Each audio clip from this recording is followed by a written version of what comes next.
ये आप देख रही हैं सामने, ये यहाँ पर आते हैं, शीश झुकाते हैं हम। अच्छा, यहाँ पे आगे इससे आगे एक द्वार और है, वहाँ पे भी बाबा जी का जो मेन द्वार है वहाँ पे भी शीश झुकाते हैं प्रणाम करके, और उनके मन को सुकून मिलता है यहाँ पर आकर। इतना मतलब उनका कहना है इनके नाम। अंदर कई बार गए हैं यहाँ पर। क्या क्या बना हुआ है अंदर? अंदर जो है सबसे पहले तो आगे वहाँ पर उनकी गद्दी लगती है, जो मेन गेट है इस सामने आप देखेंगे। हाँ, थोड़ा सा मेन गेट दिखाएं। मेन गेट ये सामने है, ये सामने वाइट वाला।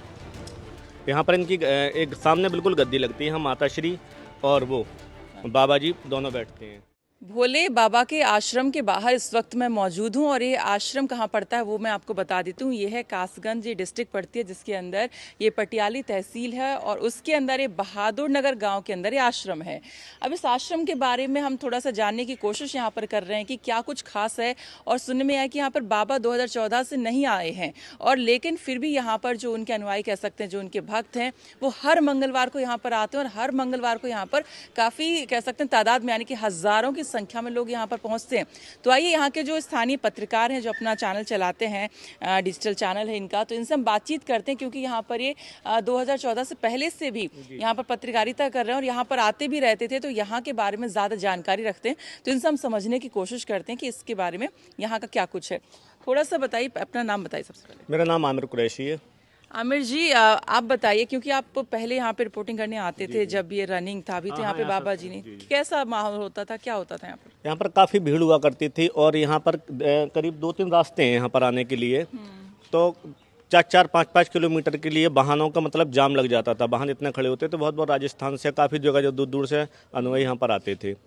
और भीड़ इस कदर होती थी, अगर आपने इस गली में बाइक भी घुसेड़ दी तो उसको रिटर्न करना बड़ा मुश्किल की बात होती थी। बहुत ज़्यादा भीड़ होती थी। और आज भी 2014 से बाबा जी यहाँ पर सत्संग नहीं करते हैं अपना। वो बिछवा गांव मैनपुरी में है, वहाँ बस गए हैं, वहाँ उनका आश्रम है। लेकिन उनके अनुयायी जो हैं वो हर मंगलवार को यहाँ पर लगभग 8-10 हज़ार की भीड़ यहाँ पर होती है। आज भी होती है? आज भी होती है। अब घटना जो हाथरस में घटना घटी है, इसके बाद क्या रहता है वो आने वाला मंगल ही बता पाएगा। ये तो अच्छा बताइए, मतलब कि यहाँ पे बाबा जी नहीं आते हैं इतने सालों से, और फिर भी मतलब इतनी आस्था बरकरार है, लोग क्या कहते हैं? हाँ।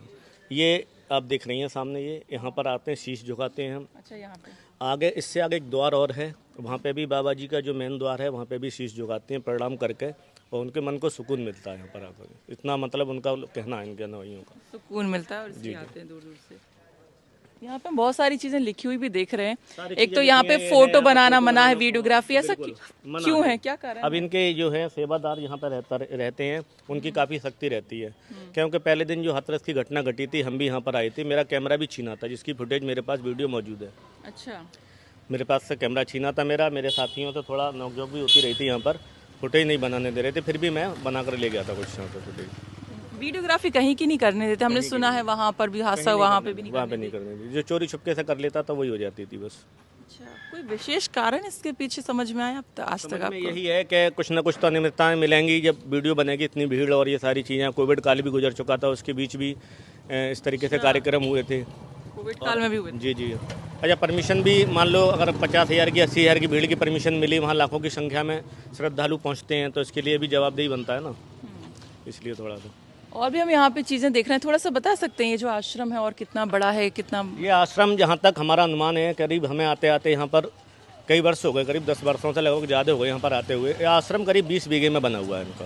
20 बीघा? 20 बीघे में। अंदर कभी गए हैं आप? अंदर कई बार गए हैं। यहाँ पर क्या क्या बना हुआ है अंदर? अंदर जो है सबसे पहले तो आगे वहाँ पर उनकी गद्दी लगती है, जो मेन गेट है इस सामने आप देखेंगे। हाँ, थोड़ा सा मेन गेट दिखाएं। मेन गेट ये सामने है, ये सामने वाइट वाला।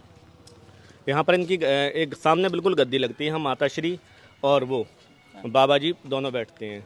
अच्छा। और उनके भक्त लोग जो है वो सामने बैठते हैं। उसके बाद प्रसाद वितरण होता है। यहाँ उनकी रसोई वगैरह बड़ी रसोई है। अच्छा, यहाँ रसोई भी है? हाँ, साइड से इस तरफ। तो उनकी धर्म पत्नी है, वो कहाँ है आजकल? अभी अब कह नहीं सकते कहाँ है वो, किसी को नहीं पता। ये तो सुना जाता है कि मैं वहीं पे हैं शायद, बिछवा मैनपुरी में। अच्छा। हाँ। और उनका जो है मायका जो है वो हमारे यहाँ एक निकटवर्ती गाँव पड़ता है दरियागंज, उसके पास में है गाँव गोटिया। गोटिया में उनका जो है मायका है। मतलब साथ में ही सत्संग दोनों करते हैं? साथ में ही, हाँ। मतलब सत्संग तो बाबा जी करते थे, वो साथ में बैठती थी माता जी। ये फैमिली में और कौन कौन था? फैमिली में इनके एक बड़े भाई हैं, एक छोटे भाई हैं। मतलब बड़े तो भोले बाबा थे, 2 भाई और हैं इनके, एक भाई एक्सपायर हो गए, दूसरे जो छोटे भाई हैं वो सुना कोई संतान नहीं है। हाँ, बाबा जी की संतान नहीं है, भतीजी वगैरह हैं इनके, भतीजे। अच्छा। उनके मतलब परिवार में भी कलह चल रहा है, कुछ ऐसा मैंने सुना है।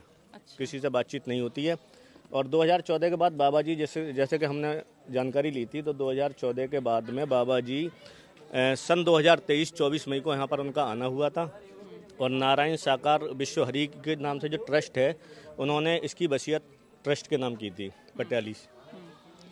ठीक है, तो थोड़ा सा और कुछ, जैसे कि आप तो यहाँ पे मतलब कई बार आए हुए हैं, आप यहाँ पे अपनी रिपोर्टिंग भी करते रहे हैं, तो किस तरह का माहौल, मतलब कि लोग किस तरह से भक्ति करते हैं? आपने एक तो बताया कि नमन करते हैं, जैसा हमने सुना था वहाँ पे हादसे में चरण की धूल लेने के लिए पीछे भाग रहे थे। ऐसा मैंने खुद साक्षात इस बात का मैं गवाह हूँ। जब बाबा जी अपने ऑफिस से निकल, अपने घर से निकलकर, आवास से निकलकर और जिसमें प्रवेश करते थे प्रवचन के लिए, जिस जगह से बाबा जी निकल कर जाते थे, तो लोगों की जो भीड़, जो आस्था थी, महिलाएं ये अपना वो देखती थी, किस्मत समझती थी कि इनके कदमों को हम चूमें। ये हमने खुद नज़ारे अपने आंखों से देखे हैं। महिलाएं ज्यादा भक्त हैं? ज़्यादातर महिलाएं बहुत भक्त हैं। ऐसा क्यों है, मतलब समझ में आया? अब पता नहीं क्या क्या कह सकते हैं। बहरहाल बाबा जी ने अपने प्रवचनों में कहीं आज तक विवादित कहीं बयान नहीं दिए हैं, इसलिए उनके बारे में कोई भी गलत बोले मुझे तो लगता नहीं, क्योंकि मैंने भी प्रयास किया, कुछ बोला नहीं, कोई किसी ने भी कुछ कोई गलत नहीं बोला। नहीं। मतलब भक्ति अभी भी बरकरार है? भक्ति बरकरार है। मुझे उम्मीद है कि आने वाला मंगल को आप अगर आएंगी तब भी भीड़ आपको मिलेगी। पिछले मंगल को भीड़ थी? पिछले मंगल को काफ़ी भीड़ थी। बाबा यहाँ कभी नहीं आते, मतलब उन्हें लगता नहीं कि आना चाहिए, इतने लोग आते हैं? बाबा का असल में सत्संग इनके होते हैं ज़्यादातर, कहीं ना कहीं होते हैं, प्रोग्राम अपने अटेंड करते हैं, यहाँ पर तो आना उनका नहीं है बिल्कुल भी। अच्छा, तो मैनेज करने के लिए यहाँ पे रखा हुआ है किसी को? ये यहाँ पे ये सामने बनाए, इस पे रहते हैं लोग। अच्छा, चौकी जैसे वो रखे। अच्छा, इनके बाबा जी के जो सेवादार हैं, हमने जो जानकारी ली थी, वो 10-10 दिन के लिए समय निकाल कर वर्दी पहनकर, यहाँ वर्दी मिलती है उन्हें, निःशुल्क आकर बाबा जी की सेवा में साफ सफाई और देख रेख करना, फिर वो चले जाते हैं, फिर दोबारा दूसरे उनकी जगह पर आ जाते हैं। ये चलता रहता है। और कोई खास जानकारी जो रहेगी वो कुछ बताना चाहिए? खास जानकारी क्या है, सब यही है बस। ठीक है, चलिए बहुत बहुत धन्यवाद कुरैशी जी बातचीत के लिए। तो ये देखिए, स्थानीय पत्रकार काफ़ी सालों से यहाँ पर आ रहे हैं, तो उन्होंने काफ़ी जानकारी इसके बारे में दी कि कितना 20 बीघे में पूरा बना हुआ है। अंदर की भी डिटेल दी कि किस तरह से यहाँ पे भोजन की व्यवस्था होती है, सत्संग यहाँ पर होता था, लेकिन अब नहीं होता है। 2014 के बाद से भोले बाबा यहाँ पर नहीं आ रहे, लेकिन उनके भक्त हैं, उनका आना लगातार जारी है। खासकर मंगलवार के दिन यहाँ पर अच्छी खासी भीड़ यहाँ पर देखने को आज भी यहाँ पर मिलती है। लेकिन अब सवाल अब ये उठता है कि भोले बाबा और उनकी धर्मपत्नी आखिरकार कहाँ है? यूपी तक के लिए पटियाली से सरिता तिवारी की रिपोर्ट।